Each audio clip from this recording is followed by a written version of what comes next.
Hello everyone, I welcome again to all of you in my BEd tutorial classes success in teaching field. As you know कि हम लोग discuss कर रहे हैं BEd के complete course के बारे में एक क्रैश कोर्स की तरह से, और अब हम लोग डिस्कस कर रहे हैं टीचिंग एंड लर्निंग, शिक्षण एवं अधिगम, जो आपका सबसे इंपॉर्टेंट पेपर है और उसको हम समझ रहे हैं कि किस तरीके से इसको डिफाइन करना है। लास्ट लेक्चर में मैंने शिक्षण अधिगम के बारे में बताया था। आज जो सबसे इंपॉर्टेंट क्वेश्चन है वो इसलिए से इंपॉर्टेंट है कि ये क्वेश्चन हमेशा से पूछा जाता है ना, लर्निंग के अकॉर्डिंग हमेशा पूछा जाता है, क्योंकि ये जो पूरा कोर्स होता है एक विद्यार्थी के मनोविज्ञान को समझने के आधारित होता है।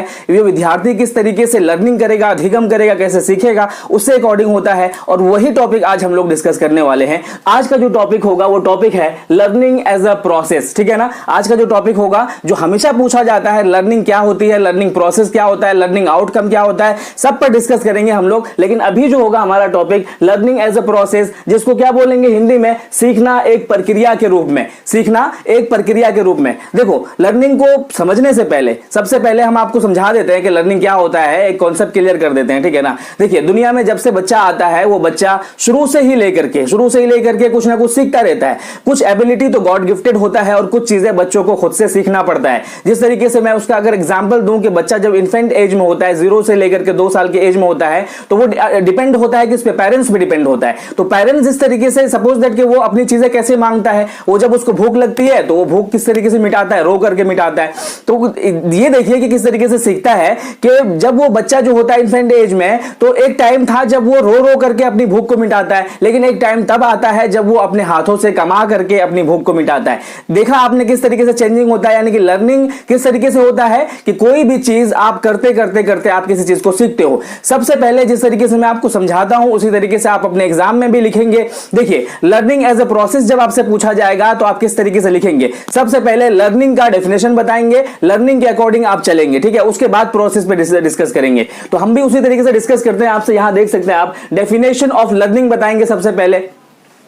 डेफिनेशन ऑफ लर्निंग में क्या क्या चीजें आएंगी। देखिए, बहुत सारे साइकोलॉजिस्ट हैं, चाहे वो बीएफ स्किनर हो, थॉर्नडाइक हो, चाहे वो क्या कहते हैं जेन पियाजे हो, चाहे वो क्रो एंड क्रो हो, है ना, जेबी वॉटसन हो, सब ने लर्निंग को लेकर के बहुत बड़ी बड़ी थ्योरी दी है। लेकिन उसका जो समराइज होता है उसको मैंने यहां पर किया हुआ है, यानी कि उसका जो एक पूरा का पूरा पोर्शन होता है कि लर्निंग में किन किन चीजों को समराइज किया जा सकता है, वो मैंने यहां पर लाया। देखिए, लर्निंग क्या होता है, पॉइंट वाइज मैंने आपको समझा दिया, इसको आप एलिबोरेट करके लिख सकते हो। पहला पॉइंट है, यहां पर देख सकते हो, learning is a long life process. Obviously learning एक लॉन्ग लाइफ प्रोसेस है, यानी कि बर्थ से लेकर के टू डेथ तक वो जो है लर्निंग करता रहता है। यानी कि जिंदा जब से पैदा होता है उससे मौत तक वो बच्चा कुछ ना कुछ सीखता ही रहता है। लर्निंग का प्रोसेस कभी रुकता नहीं है। तो लर्निंग क्या हुआ, लर्निंग एक लॉन्ग लाइफ प्रोसेस है। दूसरा पॉइंट है, लर्निंग इज अ ग्रोथ, यानी कि लर्निंग अगर होगी तो उसमें ग्रोथ भी आएगा, क्योंकि लर्निंग का वो पोर्शन, लर्निंग एक ऐसा पोर्शन है जिसके थ्रू से बच्चा क्या करता है, जिसके थ्रू से बच्चा जो है अपने नॉलेज को क्या करता है, डेवलप करता है और अपने अंदर में एक्सचेंजिंग लाता है।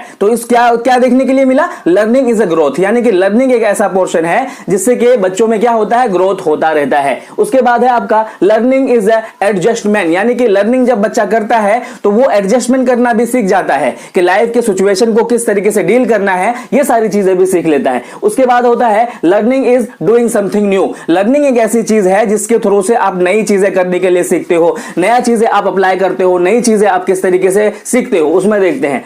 उसके बाद होता है लर्निंग इज चेंजिंग बिहेवियर। ये सबसे बड़ा पॉइंट है, लर्निंग एक चेंजिंग बिहेवियर है, इसलिए कि साइकोलॉजिस्ट लोग ये मानते हैं कि अगर आप लर्निंग करते हो और आपके बिहेवियर में, आपके व्यवहार में एक्सचेंजिंग नहीं आती है तो उसको लर्निंग नहीं माना जाएगा। तो टोटली तरीके से ये माना जाता है कि learning is a changing behaviour, learning changing behaviour है। अगर आप लर्निंग करते हो तो आपके बिहेवियर में एक्सचेंजिंग दिखना चाहिए। अब देखिए, इतना समझ में आ गया, इसका डेफिनेशन समझ में आ गया, लर्निंग क्या होता है। अब हम समझते हैं कि इसके प्रिंसिपल्स क्या है। प्रिंसिपल्स ऑफ लर्निंग पे हम लोग इसके बाद डिस्कस करते हैं, क्योंकि प्रोसेस पूछा हुआ है तो उस प्रोसेस पे धीरे धीरे से चलेंगे, है ना। तो प्रिंसिपल्स ऑफ लर्निंग को अगर मैं बताऊं तो सबने प्रिंसिपल्स दिए हैं लर्निंग के अकॉर्डिंग, लेकिन थॉर्नडाइक आपने सुना होगा, जिन्होंने क्या कहते हैं ट्रायल और एरर की थ्योरी दी है, चिंपैंजीज पे इन्होंने रिसर्च किया हुआ था। थॉर्नडाइक ने चार तरह की थ्योरीज दी है, किसके? लर्निंग के अकॉर्डिंग, लर्निंग के प्रोसेस के अकॉर्डिंग थॉर्नडाइक ने चार तरह की थ्योरीज दी है। देखिए कौन कौन सा है। पहला होता है आपका लॉ ऑफ रीडीनेस, जिसको क्या बोलेंगे? तत्परता का नियम बोलेंगे या तत्परता का सिद्धांत बोलेंगे। इसमें क्या होता है कि लॉ ऑफ रीडीनेस में यह कहा जाता है कि बच्चों के जिज्ञासा को, बच्चों के एंबिशन को, बच्चों के क्या कहते हैं डिजायर्स को, बच्चों के एम्स को आप क्या करो? डेवलप करो, है ना। यानी कि उसकी रीडीनेस पर डिस्कस करो, रीडीनेस को बढ़ावा करने की कोशिश करो, यानी कि उसकी तत्परता पर ध्यान दो। जैसे कि आपने क्या किया, आपने ये किया कि सपोज दैट कि एक बच्चे को भूख लगी, तो भूख लगी तो आप जब उस बच्चे को भूख लगी तो उसके अंदर में क्या है? एक जिज्ञासा जगी, उसके अंदर में क्या आया? एक उत्तेजना जगी, है ना, उद्दीपन आया उसके अंदर में। तो उसके बाद में वो क्या करेगा? रीडनेस उसको जब पैदा कर दोगे तो वो क्या करेगा? बच्चा जो है अच्छी चीजों को सीखना शुरू कर देगा। उसके बाद होता है आपका लॉ ऑफ इफेक्ट। इफेक्ट का क्या मतलब होता है? लॉ ऑफ इफेक्ट का क्या मतलब होता है? यानी कि इसमें क्या होता है कि आप कोई चीज आप उसको देते हो, जैसे कि बच्चे ने कहा, मेरे बातों का जब जवाब दिया, आंसर दिया, तो मैंने कहा वेरी गुड बच्चे, तो ये जो वेरी गुड बोला ना, इसका इफेक्ट बच्चे के अंदर में बहुत अच्छे तरीके से आएगा और इस तरीके से वो क्या कर पाएगा? अपनी लाइफ को आगे बहुत उत्तेजना से सीख पाएगा।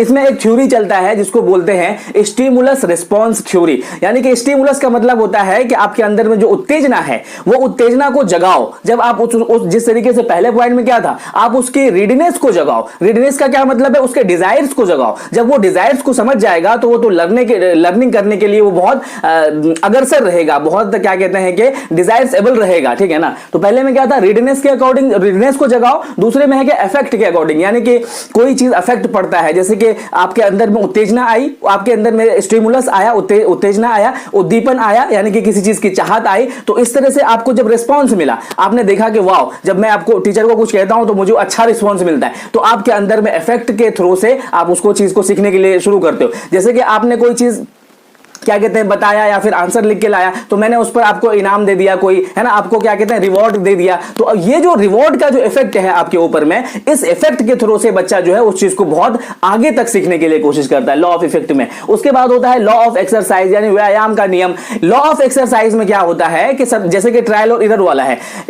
थॉर्नडाइक ये मानते हैं कि बच्चों को जो चीज आप सिखाते हो वो एक्सरसाइज के थ्रू से सिखाओ। यानी कि जो चीज आप, जैसे कि हम लोग जो पहाड़े पढ़ते थे शुरू में, 2 एकम 2 2 3 4, तो ये क्या है? एक्सरसाइज करते थे तभी इस चीज को सीखते थे। जब एक्सरसाइज को छोड़ देते थे तो उसको आप भूल जाते हैं। सपोज दैट कि टाइपिंग होता है आपका कंप्यूटर में, जब टाइपिंग आप करते हो तो जो आप चलता रहता है ना, यानी कि एक्सरसाइज हो रहा है तो वो चीज कंटिन्यूअसली है। जब आप छोड़ देते हो तो वो नहीं हो पाता है। इसमें 2 पॉइंट होता है, यूज एंड डिस्कस। इसमें जो होता है लॉ ऑफ एक्सरसाइज में 2 पॉइंट को यूज किया जाता है। एक होता है आपका यूज, यानी कि जो चीज आप सीख रहे हो उसको यूज में लाते रहो। दूसरा होता है डिस्कस, जो चीज आप सीख रहे हो उस पर डिस्कस करते रहो। सबसे बेहतर एग्जांपल आपको अगर मैं दूं, बीएड के बच्चों का अभी तक एग्जाम नहीं हुआ है।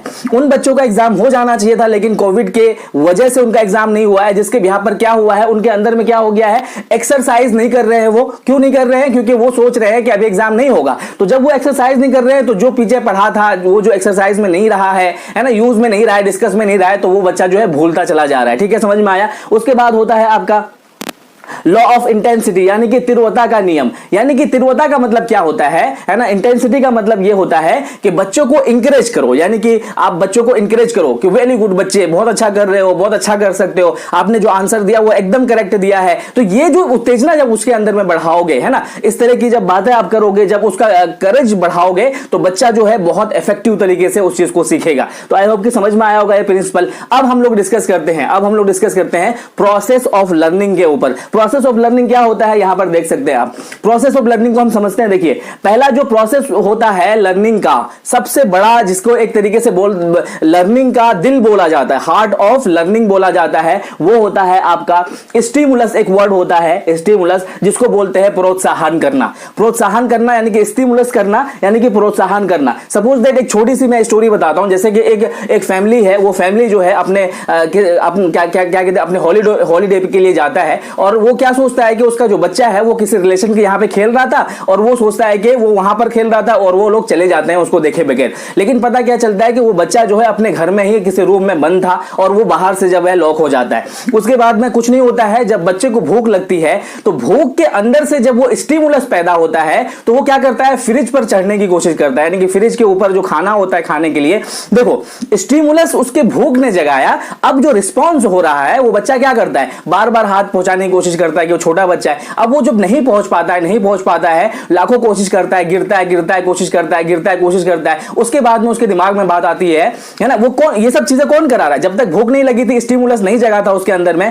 तब तक वो नहीं कर रहा था। और ये सब चीजें कौन जगा रहा है? उसके अंदर का जो स्टिमुलस है ना, यानी कि ये जो प्रोत्साहन है वो उसको जगा रहा है। धीरे से फिर उसके दिमाग में बात आती है कि नहीं, मुझे जो है क्या कहते हैं कि चेयर के थ्रू से मुझे चढ़ना चाहिए, चेयर से मैं वहां पहुंच जाऊंगा। तो वो चेयर लेता है, फिर वहां पहुंचता है। इसी तरह से एक एग्जांपल है स्टिमुलस का। जब तक आपका एग्जाम नहीं आता है तो आपके अंदर एक जिज्ञासा नहीं जगती है और आप जो है पढ़ने के लिए रेडी नहीं होते। तो कहने का मतलब है, सबसे पहले जो है उसकी जो जिज्ञासा है, उसकी जिज्ञासा पर काम करो, उसके उत्तेजना पर काम करो, उसके स्टिमुलस पर काम करो, उसके प्रोत्साहन पर काम करो। जब तक प्रोत्साहन नहीं होगा तो बच्चा है अच्छे तरीके से नहीं सीखेगा। उसके बाद होता है आपका मोटिवेशन, यानी कि अभिप्रेरणा। आप उसको मोटिवेट करो किसी चीज के अकॉर्डिंग। सपोज दैट के अगर मैं ये कहूं कि बच्चे आप जो बीएड कोर्स कर रहे हो, करोड़ों लोग करके बैठे हुए हैं, इसमें क्या होगा, तो वो डिमोटिवेट होगा, तो वो कभी सीखेगा ही नहीं इस चीज को। मैं ये कहूंगा कि हर फील्ड में अपॉर्चुनिटीज है, डिपेंड करता है कि आप में कितनी काबिलियत है। तो ये जब मोटिवेट करोगे तो वो अपने आप को क्या करेगा, मोटिवेशनल होकर के वो करना शुरू कर देगा, सीखना शुरू कर देगा। ये दूसरा प्रोसेस होगा।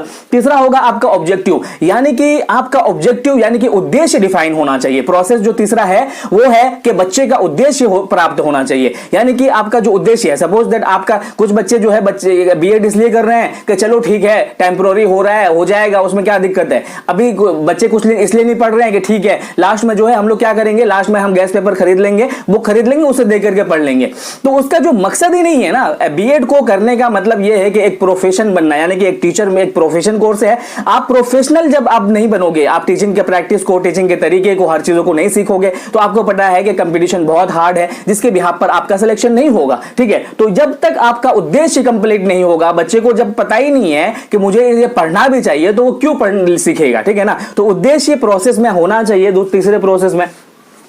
उसके बाद होता है आपका इंटरेस्ट, यानी कि इसमें जो है इच्छुक होना चाहिए। आपको इंटरेस्ट ही नहीं होगा, सपोज दैट कि आपके पेपर में बहुत सारे ऐसे पेपर है जिसमें आपको जो है इच्छुक है ही नहीं, इंटरेस्ट है ही नहीं। जैसे कि हम लोग स्टार्टिंग में क्या है, मैथमेटिक्स का पेपर ऐसा होता था जिसमें कि हमें इंटरेस्ट होता ही नहीं था पढ़ने के लिए। तो जब तक आपको इंटरेस्ट नहीं होगा, है ना, तब तक आप उसमें बेहतर लर्निंग नहीं कर पाओगे। तो और जो चौथा होता है आपका ड्राइव, एक वर्ड होता है जिसको अंतर्नोद बोलते हैं। ठीक है ना, ड्राइव का भी मतलब होता है कि किसी चीज को धक्का देना, है ना, किसी चीज को धक्का देना। सपोज दैट कि बच्चा जो है अभी पढ़ने के लिए रेडी नहीं है, वो सोच रहे हैं कि जब तक के हमारा एग्जाम नहीं आएगा, एग्जाम फॉर्म भरने का डेट नहीं आएगा, तब तक पढ़ेंगे नहीं। This is the drive. ये जो एग्जाम डेट है ना, यही एक ड्राइव है। जैसे एग्जाम डेट आएगा आपको धक्का लगेगा और आप पढ़ने के लिए शुरू हो जाएंगे। तो ये एक प्रोसेस था जिस प्रोसेस से बच्चों की लर्निंग को एक बेहतर तरीके से बनाया जा सकता है। और भी प्रोसेस दिए गए हैं। एक और प्रोसेस है जो बहुत ज्यादा फेमस है, उसको बोला जाता है गिने प्रोसेस लर्निंग, है ना, जिन्होंने 8 तरह की थ्योरीज दी है, प्रोसेस दिया है। गिने इनको बोलता है GAGNE, गिने एक नाम है, एक साइकोलॉजिस्ट है। इन्होंने जो है 8 तरह के प्रोसेस दिया है, यानी कि लर्निंग के जो प्रोसेस होंगे वो 8 तरह के प्रोसेस होंगे। कौन कौन से होंगे उसको इन्होंने बताया है। पहला होता है आपका ये पहला नहीं है, ये आपको यहां से चलना है, क्योंकि जो ग्रोथ होता है ना वो नीचे से ऊपर की तरफ जाता है। तो ये भी प्रोसेस भी उसी तरीके से चलेगा, पहला, दूसरा, तीसरा, चौथा, पांचवा करके चलेगा, तो वो नीचे से ऊपर की तरफ चलेगा। तो ये गिने है और इन्होंने प्रोसेस दिया है लर्निंग का। कितने टाइप का दिया है? 8 तरीके का। वो 8 तरीके मैं बताता हूं।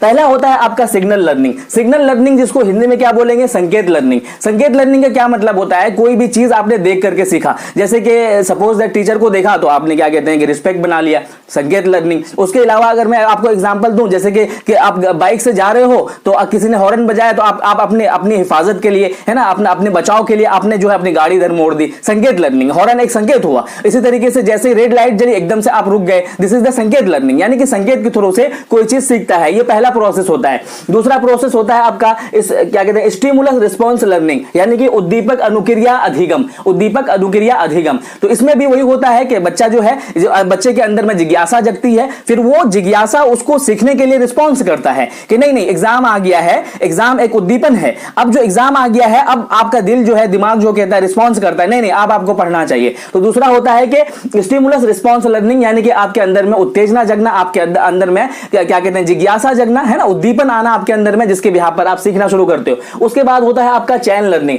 चैन लर्निंग का मतलब क्या होता है? चैन लर्निंग का मतलब होता है श्रृंखला अधिगम।